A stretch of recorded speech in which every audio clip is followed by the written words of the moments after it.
Good morning, Little Masters, and welcome back to today's Tolkien Times, a production of the Prancing Pony Podcast.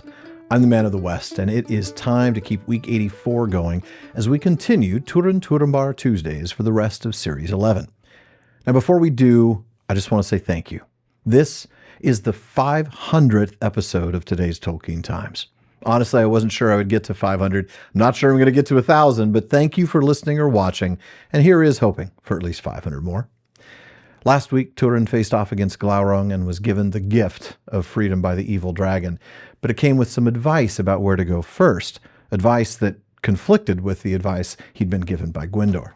Now this week, we'll see some of Túrin's choices and where they begin to lead his inexorable run towards tragedy. At last, worn by haste and the long road, for 40 leagues and more had he journeyed without rest, he came with the first ice of winter to the pools of Ivrin, where before he had been healed. But they were now but a frozen mire, and he could drink there no more. Thus he came hardly by the passes of Dorloman, through bitter snows from the north, and found again the land of his childhood. Bare and bleak it was, and Morwen was gone. Her house stood empty, broken and cold, and no living thing dwelt nigh.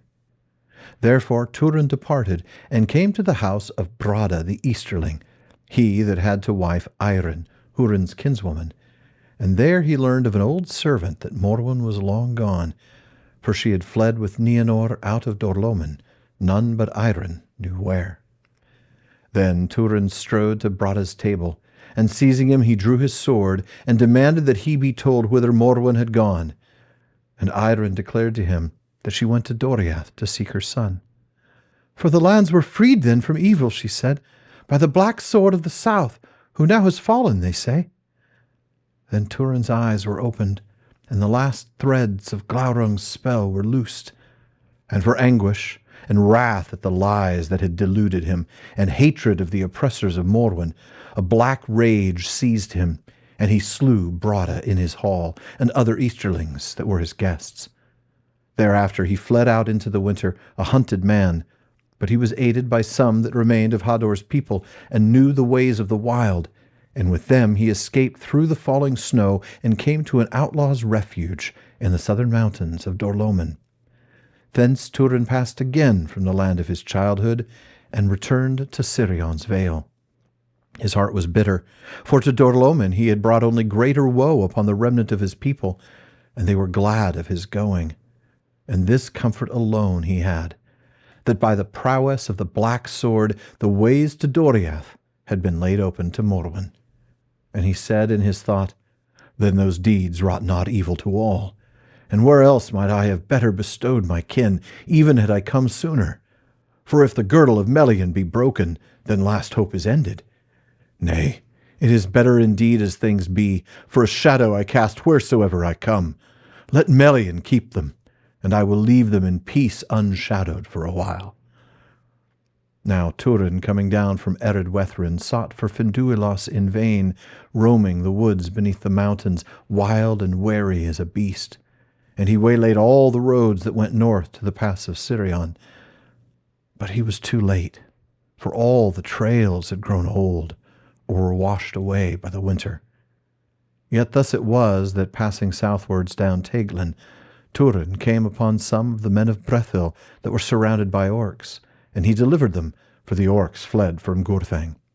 He named himself Wild Man of the Woods, and they besought him to come and dwell with them. But he said that he had an errand yet unachieved, to seek Finduilas, Orodreth's daughter of Nargothrond. Then Dorlas, the leader of those woodmen, told the grievous tidings of her death. For the men of Brethil had waylaid at the crossings of Teglin the orc host that led the captives of Nargothrond, hoping to rescue them. But the orcs had at once cruelly slain their prisoners, and Finduilas they pinned to a tree with a spear. So she died, saying at the last, Tell the Mormagil that Finduilas is here. Therefore they had laid her in a mound near that place, and named it Howth and Elleth, the mound of the elf-maid. Túrin bade them lead him thither, and there he fell down into a darkness of grief that was near death. Then Dorlas, by the black sword, the fame whereof had come even into the deeps of Brethil, and by his quest of the king's daughter, knew that this wild man was indeed the Mormagil of Nargothrond, whom rumour said was the son of Hurin of Dorlomin. Therefore the woodmen lifted him up, and bore him away to their homes. Now those were set in a stockade upon a high place in the forest, Ethel Brandir upon Amon Obel.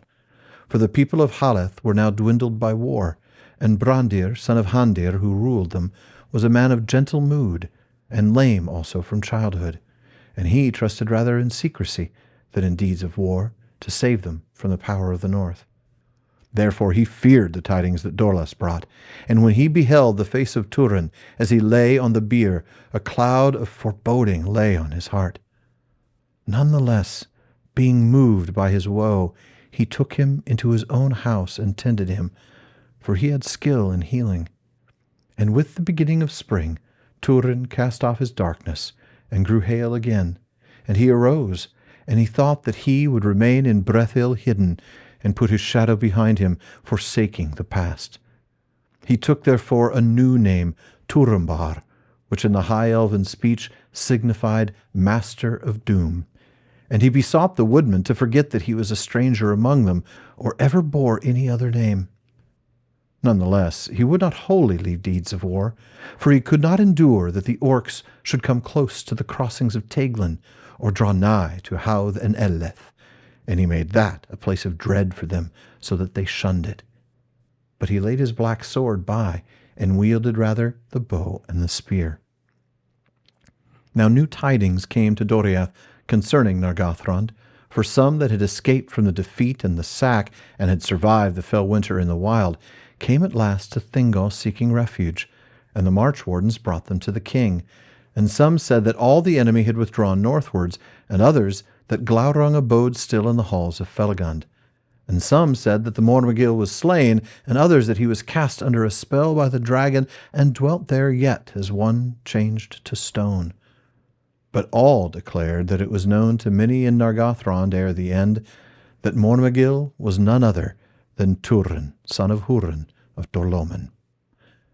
Then Morwen was distraught, and refusing the counsel of Melian, she rode forth alone into the wild to seek her son, or some true tidings of him.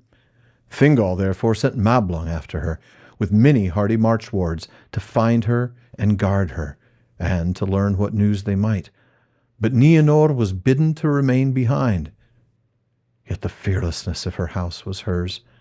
And in an evil hour, in hope that Morwen would return when she saw that her daughter would go with her into peril, Nienor disguised herself as one of Thingol's people, and went with that ill-fated riding. Now, there's not a lot of time left for any discussion, but this is a good time to suggest that if you are moved by this version of the story, you owe it to yourself to read the full version found in The Children of Hurin, edited by Christopher Tolkien and first published in 2007. So much extra there, like the passage we read about how he finds an old servant who was able to tell him that Morwen left. That old servant was Sador, the servant that Túrin remembered when he was a 9-year-old boy before he left. Again, a guy whose name we don't even get, I don't think, in the Silmarillion version, only in the Children of Hurin version.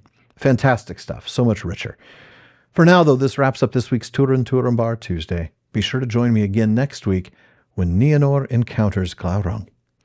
In the meantime, please visit patreon.com/TolkienTimes to learn how you can join the Content Council, get an ad-free feed, and a bonus episode every week.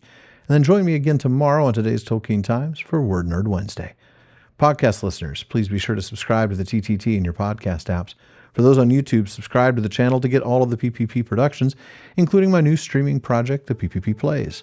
And be sure you're following @PrancingPonyPod on all your social media. Finally, as Faramir says, go with the goodwill of all good men.